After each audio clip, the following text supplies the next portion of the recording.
Hello everyone, welcome to GN study centre. आज के इस वीडियो में हम लोग बात करेंगे मैग्नेटिज्म एंड इलेक्ट्रोमैग्नेटिज्म थ्योरी के some important question and answer. तो चलिए वीडियो को शुरू करते हैं। पहला क्वेश्चन है, किसी चुंबक को कई भागों में काट देने पर प्रत्येक चुंबक में कितना ध्रुव होंगे।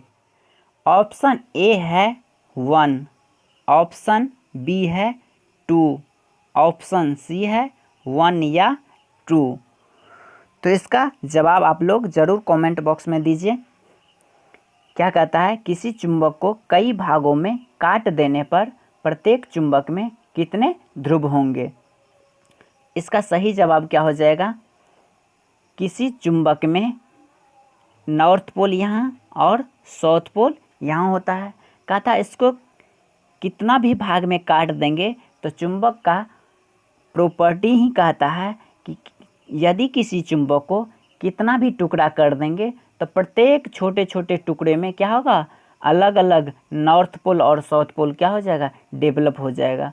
तो इस छोटे टुकड़े में क्या होगा, नॉर्थ पोल और साउथ पोल का निर्माण हो जाएगा। तो इसका करेक्ट आंसर क्या हो जाएगा, 2, यानी नॉर्थ पोल और साउथ पोल हो जाएगा। तो इसका करेक्ट आंसर होगा 2। तो चलिए अगले क्वेश्चन पर चलते हैं। अगला क्वेश्चन है कि चुंबक की प्रबलता सबसे अधिक कहाँ होती है। चुंबक की प्रबलता सबसे अधिक कहाँ होती है। ऑप्शन ए है ध्रुवों पर, ऑप्शन बी है किनारों पर, ऑप्शन सी है बीच में, ऑप्शन डी है इनमें से कोई नहीं। तो इसका आंसर क्या हो जाएगा, आप लोग कमेंट कीजिए। इसका आंसर क्या होगा, किसी चुंबक में मान लीजिए यह एक चुंबक है, ये नॉर्थ पोल और ये साउथ पोल। कहता है इसका प्रबलता सबसे अधिक कहाँ होगा, यानी इसका चुंबकीय गुण सबसे अधिक कहाँ होता है। तो हम लोग जानते हैं कि उसका चुंबकीय गुण जो है सबसे ज़्यादा कहाँ होता है, उसके नॉर्थ पोल और साउथ पोल के पास, यानी कहाँ, ध्रुव पर। इसका राइट आंसर क्या हो जाएगा, ध्रुव पर, यानी इसका राइट आंसर ए हो जाएगा। तो चलिए अगला क्वेश्चन पर चलते हैं। अगला क्वेश्चन है, कृत्रिम चुंबक की क्षमता प्राकृतिक चुंबक की अपेक्षा ... होती है। क्या है क्वेश्चन, कृत्रिम चुंबक की क्षमता प्राकृतिक चुंबक की अपेक्षा ... होती है। यानी पहला ऑप्शन है कम होती है, दूसरा ऑप्शन है अधिक होती है, तीसरा ऑप्शन है बराबर होती है और चौथा ऑप्शन है आधी होती है। तो इसका जवाब आप लोग कमेंट बॉक्स में ज़रूर दीजिए। इसका जवाब क्या होगा। चलिए तो बात करते हैं कृत्रिम चुंबक की। कृत्रिम चुंबक क्या होता है। कृत्रिम चुंबक होता है जो मानव के द्वारा बनाया जाता है, मनुष्य के द्वारा बनाया जाता है अपनी आवश्यकताओं की पूर्ति के लिए। उसको क्या बोलते हैं, कृत्रिम चुंबक बोलते हैं। और प्राकृतिक चुंबक क्या होता है, जो हमें प्रकृति से क्या होता है, प्राप्त होता है। तो प्रकृति से प्राप्त होता है, यह क्या है, इसका उदाहरण हम लोग पिछले वीडियो में पढ़ चुके हैं। इसका उदाहरण है एक क्या है, लैड स्टोन नामक क्या है, एक पत्थर है जो क्या है, प्राकृतिक चुंबक है। क्या होगा, उसका क्षमता कम होता है विथ रिस्पेक्ट टू क्या, कृत्रिम चुंबक। यानी कृत्रिम चुंबक की क्षमता होगा अधिक होगा और प्राकृतिक चुंबक का क्या हो जाता है, कम होता है। तो यहाँ से राइट आंसर क्या हो जाएगा, क्या होगा, इसका राइट आंसर होगा अधिक होता है। यानी कृत्रिम चुंबक की क्षमता प्राकृतिक चुंबक की अपेक्षा क्या होती है, अधिक होता है। इसका राइट आंसर क्या होगा, बी। तो चलिए अगले क्वेश्चन पर चलते हैं। अगला क्वेश्चन है कि छड़ चुंबक के चारों ओर पैदा हुई चुंबकीय बल रेखाओं की दिशा होती है। फिर से क्वेश्चन पढ़ते हैं कि छड़ चुंबक के चारों ओर पैदा हुई चुंबकीय बल रेखाओं की दिशा होती है। क्या होती है, पहला ऑप्शन है उत्तरी ध्रुव से दक्षिणी ध्रुव की ओर, दूसरा ऑप्शन है दक्षिणी ध्रुव से उत्तरी ध्रुव की ओर, तीसरा ऑप्शन है चुंबकीय अक्ष के समांतर और चौथा ऑप्शन है चुंबकीय अक्ष के लंबवत। तो इसका सही जवाब क्या होगा, इसका सही जवाब क्या हो जाएगा आप लोग कमेंट बॉक्स में ज़रूर दीजिए। तो चलिए चलते हैं। कहता है किसी चुंबक में पैदा हुई चुंबकीय बल रेखाएं, चुंबकीय बल रेखाओं को इंग्लिश में क्या बोलते हैं? Magnetic lines of force. क्या बोलते हैं? Magnetic lines of force. हम लोग जानते हैं कि चुंबक में मैग्नेटिक लाइन्स ऑफ फोर्स क्या होता है? नॉर्थ पोल से इमिट होता है और साउथ पोल में इंटर करता है, यानी नॉर्थ पोल से निकलेगा और साउथ पोल में इंटर कर जाएगा। यहाँ से यही होता है, नॉर्थ पोल से निकलता है और साउथ पोल में इंटर कर जाता है। तो यहाँ से हम लोग इसका डायरेक्शन देख रहे हैं क्या? नॉर्थ पोल से क्या? साउथ पोल की ओर, यानी उत्तरी ध्रुव से दक्षिणी ध्रुव की ओर। तो इसका राइट आंसर क्या हो जाएगा? Option A is correct answer, यानी उत्तरी ध्रुव से दक्षिणी ध्रुव की ओर। तो चलिए अगले क्वेश्चन पर चलते हैं। अगला क्वेश्चन है, जिस पदार्थ की धारण शक्ति यानी रिटेंटिविटी उच्च होती है वह ... बनाने के लिए उपयुक्त होता है। यानी फिर से क्वेश्चन पढ़ते हैं कि जिस पदार्थ की धारण शक्ति उच्च होती है वह क्या चीज़ बनाने के लिए उपयुक्त होता है? पहला ऑप्शन है अस्थायी चुंबक, दूसरा ऑप्शन है विद्युत चुंबक, तीसरा ऑप्शन है अस्थायी चुंबक और चौथा ऑप्शन है अस्थायी और अस्थायी दोनों। तो इसका सही जवाब क्या होगा आप लोग कमेंट बॉक्स में ज़रूर दीजिए। इसका सही जवाब हो जाएगा क्या? अस्थायी चुंबक। क्या हो जाएगा? अस्थायी चुंबक। इसका सही जवाब होगा अस्थायी चुंबक। जिस पदार्थ में रिटेंटिविटी हाई होती है उसका क्या चीज़ बनाने के काम में आता है? अस्थायी चुंबक बनाने के काम में आता है। चलिए अगले क्वेश्चन पर चलते हैं। अगला क्वेश्चन है कौन सा पदार्थ अस्थायी चुंबक बनाने के लिए उपयुक्त होता है? फिर से क्वेश्चन पढ़ते हैं। कहता है इनमें से कौन सा पदार्थ है जो अस्थायी चुंबक बनाने के लिए उपयुक्त होता है? ऑप्शन ए है कार्बन स्टील, ऑप्शन बी है एल्निको, ऑप्शन सी है एल्कोनैक्स और चौथा है क्या? ये सभी, इनमें से सभी। इसका राइट आंसर क्या हो जाएगा आप लोग कमेंट बॉक्स में दीजिए। कमेंट बॉक्स में आप लोग ज़रूर कमेंट कीजिए। इसका आंसर क्या हो जाएगा? इसका आंसर होगा इनमें से सभी। कार्बन स्टील, एल्निको और एल्कोनैक्स ये सभी क्या होता है? अस्थायी चुंबक बनाने के काम में आते हैं। इससे क्या होता है? अस्थायी चुंबक बनाया जाता है। अगले क्वेश्चन पर चलते हैं। अगला क्वेश्चन है कि विद्युत चुंबक यानी इलेक्ट्रोमैग्नेट है एक क्या है? इलेक्ट्रोमैग्नेट अस्थायी चुंबक है या प्राकृतिक चुंबक है या अस्थायी चुंबक है या इनमें से कोई नहीं है? तो इसका सही जवाब क्या हो जाएगा? इसका सही जवाब होगा क्या? विद्युत चुंबक अस्थायी चुंबक बनाने के काम में आता है। क्योंकि इलेक्ट्रोमैग्नेट कैसे बनाए जाते हैं तो हम लोग ऑलरेडी डिस्कस कर चुके हैं पिछले वीडियो में। क्या करते हैं? एक लोहे को क्या करते हैं? छड़ लेते हैं, इस पर क्या करते हैं? एक कॉइल को लपेट देते हैं और इसमें क्या करते हैं? करंट अप्लाई करते हैं। तो ये क्या होता है? छड़ क्या हो जाता है? चुंबक की तरह बिहेव करने लगता है। तो ये चुंबक की तरह कब तक बिहेव करेगा? जब तक इस कॉइल में क्या होगा? करंट फ्लो होता रहेगा। जब करंट फ्लो होना बंद तो क्या होगा? इसमें चुंबक का गुण भी क्या हो जाएगा? समाप्त हो जाएगा। तो यह क्या हो गया? अस्थायी, मतलब इसमें अस्थायी नहीं होता है, अस्थायी हो जाता है। तो इसका राइट आंसर क्या हो जाएगा? सी, यानी अस्थायी। तो चलिए चलते हैं अगले क्वेश्चन पे। अगला क्वेश्चन है चुंबकीय फ्लक्स का SI मात्रक क्या होता है? फिर से क्वेश्चन पढ़ते हैं। चुंबकीय फ्लक्स यानी मैग्नेटिक फ्लक्स का SI मात्रक क्या होता है? पिछले वीडियो में हम लोग डिस्कस कर चुके हैं। जो भी स्टूडेंट्स पिछले क्लास के वीडियो नहीं देखे हैं उसको पहले प्लीज़ देख लीजिए। तो इसका सही जवाब क्या हो जाएगा? इसका सही जवाब होगा मैग्नेटिक फ्लक्स का SI मात्रक होता है वेबर। क्या होता है? वेबर होता है। अगला क्वेश्चन है यदि किसी चुंबकीय फ्लक्स का मान 10 वेबर है तथा इसमें प्रभाव के अंतर्गत क्षेत्र का क्षेत्रफल कितना है?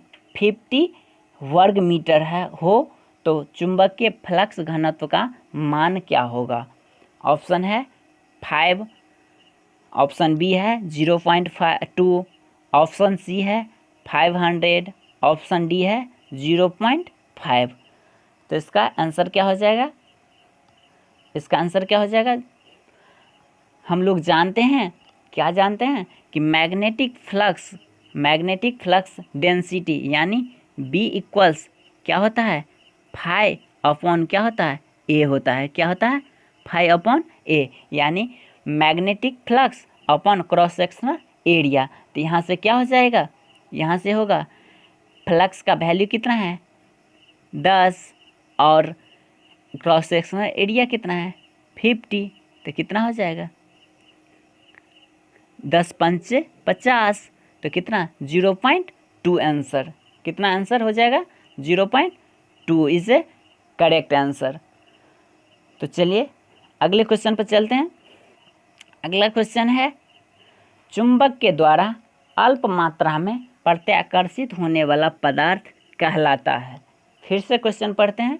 चुंबक के द्वारा अल्प मात्रा में प्रत्याकर्षित होने वाला पदार्थ क्या कहलाता है? इसका आंसर है, तो इसका ऑप्शन है, पहला ऑप्शन मैग्नेटिक यानी चुंबकीय, दूसरा ऑप्शन है डायामैग्नेटिक, तीसरा ऑप्शन है पैरामैग्नेटिक और चौथा ऑप्शन है फेरोमैग्नेटिक। तो इसका सही जवाब क्या होगा? आप लोग कमेंट बॉक्स में ज़रूर लिखिए। इसका सही जवाब हो जाएगा क्या? डायामैग्नेटिक। देखिए डायामैग्नेटिक की बात करते हैं तो डायामैग्नेटिक क्या होता है? यह क्या होता है? चुंबक को क्या करता है? अल्प मात्रा में क्या करता है? बहुत कम मात्रा में क्या करता है? अपनी ओर आकर्षित करता है, नहीं के बराबर आकर्षित करता है। तो क्या हो गया? डायामैग्नेटिक हो गया, डायामैग्नेटिक। तो इसका सही जवाब क्या हो जाएगा? डायामैग्नेटिक। अगले क्वेश्चन पर चलते हैं। अगला क्वेश्चन है, पैरा चुंबकीय पदार्थ की सापेक्ष चुंबकशीलता का मान क्या होता है? यानी पैरामैग्नेटिक मटेरियल में परमेबिलिटी का वैल्यू क्या होता है?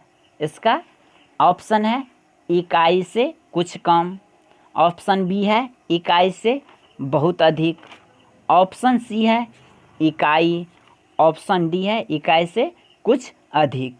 तो इसका सही जवाब क्या हो जाएगा? आप लोग ज़रूर बताइए। इसका सही जवाब होगा क्या? पैरा चुंबकीय पदार्थ की सापेक्ष चुंबकशीलता, यानी क्या पूछ रहा है? पूछ रहा है परमेबिलिटी यानी म्यू का वैल्यू पूछ रहा है। क्या चीज़ में? पैरामैग्नेटिक मटेरियल में। तो पैरामैग्नेटिक मटेरियल में क्या होता है?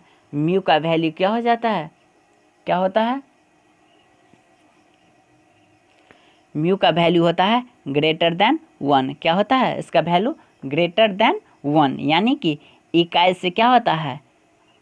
कुछ अधिक होता है, इकाई से कुछ अधिक हो जाता है। तो इसका सही जवाब क्या हो जाएगा? इकाई से कुछ अधिक। Option D is right answer. Option D क्या होगा? सही जवाब हो जाएगा। तो चलिए अगले क्वेश्चन पर चलते हैं। अगला क्वेश्चन है, चुंबकीय परिपथ में प्रतिरोध के अनुरूप कार्यरत होता है। फिर से क्वेश्चन पढ़ते हैं कि कहता है मैग्नेटिक सर्किट में रेसिस्टेंस के क्या अनुरूप, यानी रेसिस्टेंस की तरह मैग्नेटिक सर्किट में क्या होता है? यानी ऑप्शन पहला है परमिएंस, ऑप्शन दूसरा है रिलक्टेंस, ऑप्शन तीसरा है इम्पीडेंस, ऑप्शन चौथा है क्या? कंडक्टेंस। तो इसका सही जवाब क्या होगा? ज़रूर कमेंट कीजिए। इसका सही जवाब होगा, हम लोग पिछले वीडियो में ऑलरेडी डिस्कस कर चुके हैं क्या कि इलेक्ट्रिकल सर्किट में रेसिस्टेंस होता है, उसी तरह से मैग्नेटिक सर्किट में क्या होता है? क्या होता है? रिलक्टेंस होता है, जिसको RM से डिनोट करते हैं। जिसको क्या चीज़ से डिनोट करते हैं? RM से। तो इसका सही जवाब क्या हो जाएगा? रिलक्टेंस। इसका सही जवाब होगा रिलक्टेंस। तो अगले क्वेश्चन पर चलते हैं। अगला क्वेश्चन है कि चुंबकीय फ्लक्स घनत्व यानी मैग्नेटिक फ्लक्स डेंसिटी का SI मात्रक क्या होता है? फिर से क्वेश्चन पढ़ते हैं। मैग्नेटिक फ्लक्स डेंसिटी का SI मात्रक क्या होता है? ऑप्शन ए है टेस्ला, ऑप्शन बी है weber per metre square, option C है लेंस पर सेंटीमीटर स्क्वायर, ऑप्शन चौथा है गॉस। ऑप्शन चौथा क्या है? गॉस है। इसका सही जवाब क्या होगा? आप लोग कमेंट बॉक्स में ज़रूर बताइए। इसका सही जवाब क्या होगा? इसका सही जवाब हो जाएगा weber per metre square. Weber per metre square कैसे? तो देखिएगा, मैग्नेटिक फ्लक्स डेंसिटी को डिनोट करते हैं क्या चीज़ से? बी से। बी इक्वल्स हम लोग जानते हैं फाई अपॉन क्या होता है? ए होता है। क्या होता है? फाई अपॉन ए। तो यहाँ से फ्लक्स को क्या लिखते हैं? वेबर लिखते हैं, और एरिया को क्या लिखते हैं? मीटर स्क्वायर लिखते हैं। तो यहाँ से क्या हो जाएगा? वेबर पर मीटर स्क्वायर हो जाएगा राइट आंसर। तो यहाँ से option B is correct answer. तो चलिए अगले क्वेश्चन पर चलते हैं। अगला क्वेश्चन है, निम्नलिखित में से कौन सा पैरामैग्नेटिक मटेरियल है? फिर से क्वेश्चन पढ़ते हैं। कहता है निम्नलिखित में से कौन सा पैरामैग्नेटिक मटेरियल है? पहला ऑप्शन है लोहा, दूसरा ऑप्शन है कांच, तीसरा ऑप्शन है एल्यूमिनियम, चौथा ऑप्शन है निकेल। तो इसमें से क्या होगा? पैरामैग्नेटिक मटेरियल कौन सा होगा? सही जवाब इसका आंसर दीजिए आप लोग ज़रूर। तो इसका आंसर क्या हो जाएगा? पैरामैग्नेटिक मटेरियल सबसे पहले हम लोग जानते हैं यह क्या होता है। यह होता है पैरामैग्नेटिक मटेरियल कि those magnetic material when it is subjected to external magnetic field then it is feebly magnetized। क्या होगा? feebly magnetized in the direction of magnetic field। यानी क्या होगा? जब हम किसी मैग्नेटिक मटेरियल को पैरामैग्नेटिक मटेरियल के पास ला जाते हैं तो क्या होता है? फीबली मैग्नेटाइज होता है, यानी कम मैग्नेटाइज करता है। तो इसका सही जवाब क्या हो जाएगा? Aluminium is the right answer. क्या हो जाएगा? एल्यूमिनियम क्या हो जाएगा? इसका राइट आंसर हो जाएगा। तो चलिए अगले क्वेश्चन पर चलते हैं। अगला क्वेश्चन है, किसी पदार्थ के लिए चुंबकीय तीव्रता तथा चुंबकीय बल का अनुपात क्या कहलाता है? फिर से क्वेश्चन पढ़ते हैं। किसी पदार्थ के लिए चुंबकीय तीव्रता तथा चुंबकीय बल का अनुपात क्या कहलाता है? पहला ऑप्शन है परमियंस। क्या ऑप्शन है? परमियंस। दूसरा ऑप्शन है ससेप्टिबिलिटी, ससेप्टिबिलिटी, और तीसरा ऑप्शन है रिलक्टिविटी, रिलक्टिविटी, और चौथा ऑप्शन है मैग्नेटिक लीकेज। क्या होता है? Magnetic leakage. तो इसका सही जवाब क्या हो जाएगा? इसका सही जवाब क्या हो जाएगा? इसका सही जवाब होगा ससेप्टिबिलिटी। क्या हो जाएगा? ससेप्टिबिलिटी सही जवाब हो जाएगा। क्या होगा? ससेप्टिबिलिटी। देखिएगा, ससेप्टिबिलिटी को डिनोट करते हैं क्या चीज़ से? कैपिटल के से। कैपिटल के से ससेप्टिबिलिटी को डिनोट करते हैं। तो के इक्वल्स होता है चुंबकीय तीव्रता, यानी इंटेंसिटी ऑफ मैग्नेटाइजेशन। इसको डिनोट करते हैं क्या चीज़ से? आई से डिनोट करते हैं। अपॉन क्या? मैग्नेटाइजेशन फोर्स, यानी इसको डिनोट करते हैं एच से। तो इसको क्या बोलते हैं? इस मैग्नेटिक इंटेंसिटी और मैग्नेटाइजेशन फोर्स को रेशियो को क्या बोलते हैं? ससेप्टिबिलिटी बोलते हैं। तो इसका सही जवाब क्या हो जाएगा? Option B. तो चलिए अगले क्वेश्चन पर चलते हैं। अगला क्वेश्चन है, चुंबकीय बल रेखाएं ध्रुवों पर डॉट डॉट डॉट होता है, यानी क्या कहता है? मैग्नेटिक लाइन्स ऑफ फोर्स ध्रुवों पर क्या होगा? यानी विरल होता है, या सघन होता है, या बहुत कम होता है, या शून्य होता है। इसका सही जवाब क्या हो जाएगा? हम लोग जानते हैं कि चुंबक में magnetic lines of force north pole से निकलता है और साउथ पोल में इमिट करता है।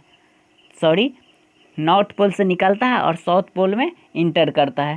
तो इसका डायरेक्शन इस तरह से होगा। तो सबसे ज़्यादा कहाँ होता है? ध्रुवों पर होता है। सबसे ज़्यादा कहाँ होगा?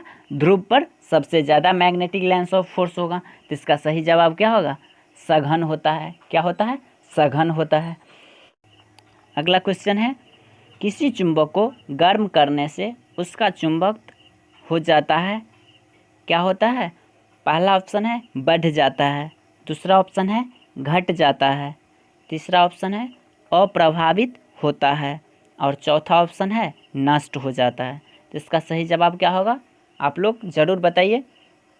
इसका सही जवाब हो जाएगा क्या? नष्ट हो जाता है। क्या होता है? नष्ट हो जाता है। हम लोग इसका प्रॉपर्टी में ही पढ़े थे कि किसी चुंबक को गर्म करेंगे तो उसका क्या होगा, चुंबक का गुण क्या हो जाएगा, नष्ट हो जाता है। इसलिए इसका सही जवाब क्या हो जाएगा, नष्ट हो जाता है। Option D is right answer. चलिए अगले क्वेश्चन पर चलते हैं। अगला क्वेश्चन है, टेस्ला निम्नलिखित में से किसका एसआई यूनिट है? यानी टेस्ला निम्नलिखित में से किसका एसआई यूनिट है? फर्स्ट ऑप्शन है मैग्नेटिक फ्लक्स डेंसिटी, दूसरा ऑप्शन है मैग्नेटोमोटिव फोर्स और तीसरा ऑप्शन है रिलक्टेंस, चौथा ऑप्शन है मैग्नेटिक फील्ड स्ट्रेंथ। इसका आप लोग ज़रूर जवाब दीजिए। इसका जवाब क्या हो जाएगा? इसका जवाब होगा पहला ऑप्शन है magnetic flux density is correct answer. इसको डिनोट करते हैं क्या चीज़ से? मैग्नेटिक फ्लक्स डेंसिटी को डिनोट करते हैं बी से। बी इक्वल्स होता है फाई अपॉन क्या होता है, ए। तो इसका यूनिट क्या होता है, वेबर पर मीटर स्क्वायर। जब वेबर पर मीटर स्क्वायर को क्या लिखते हैं, टेस्ला लिखते हैं। क्या लिखते हैं, टेस्ला। तो इसका सही जवाब क्या होगा, मैग्नेटिक फ्लक्स डेंसिटी। तो चलिए आज का वीडियो इतना ही, मिलते हैं अगले वीडियो में। So thank you for watching this.